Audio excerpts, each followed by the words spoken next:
বর্তমানে যারা অষ্টম শ্রেণীতে আছো তোমাদের বাংলা প্রথম পত্র অর্থাৎ সাহিত্য কণিকা এই বইয়ের মধ্যে পরে পাওয়া যে অধ্যায়টা আছে এই অধ্যায়ের মধ্যে যে সৃজনশীল প্রশ্নগুলো আছে সৃজনশীল প্রশ্নের উত্তর দিয়ে দিচ্ছি। দেখো তোমাদের বইয়ের পৃষ্ঠা নাম্বার হচ্ছে 15 পৃষ্ঠার মধ্যে যাও। তোমাদের বইয়ের 15 পৃষ্ঠার মধ্যে কিন্তু দুইটা সৃজনশীল দেওয়া আছে।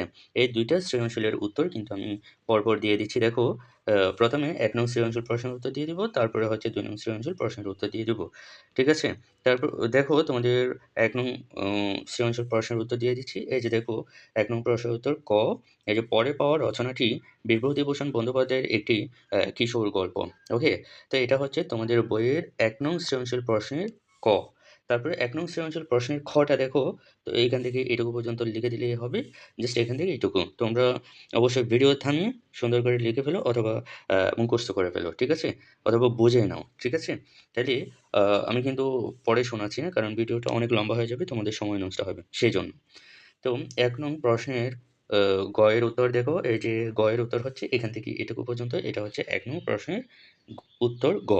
তারপরে 1 নং সৃজনশীলের মধ্যে ঘ এর উত্তর দেখো, এখান থেকে এটুকু পর্যন্ত। এটা হচ্ছে তোমাদের বইয়ের 1 নং সৃজনশীল প্রশ্নের ঘ এর উত্তর। ঠিক আছে? ঘ এর উত্তর।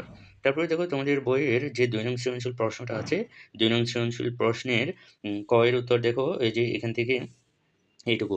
লেখক বিভূতিভূষণ বন্দ্যোপাধ্যায় প্রকৃতিপ্রেমিক লেখক হিসেবে সমধিক পরিচিত। তাহলে এটা হচ্ছে তোমাদের বইয়ের 2 নং প্রশ্নের আ ক এর উত্তর। তারপরে তোমাদের বইয়ের 2 নং প্রশ্নের খ এর উত্তর, এই যে খ এর উত্তর হচ্ছে এটা। আ তার এখান থেকে এটুকু পর্যন্ত। এটা হচ্ছে 2 নং প্রশ্নের উত্তর খ।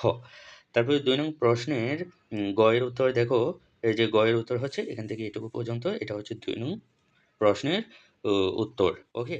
তারপরে দেখো তোমাদের বইয়ের 2 নং সৃজনশীল প্রশ্ন যেটা আছে এটার ঘ এর উত্তর। ঠিক আছে? এইখান থেকে এইটুকু পর্যন্ত। এটা হচ্ছে 2 নং প্রশ্নের উত্তর ঘ। ঠিক আছে? তো এখানে কিন্তু আমি এই অধ্যায়ের ২ টা সৃজনশীল প্রশ্নের উত্তর দিয়ে দিলাম। তোমরা অবশ্যই ভিডিও থামিয়ে তোমরা খাতার মধ্যে লিখে রাখতে পারো অথবা তোমরা মোবাইল থেকে দেখে নিতে পারো। ওকে? তো এটাই হচ্ছে আজকের ভিডিও।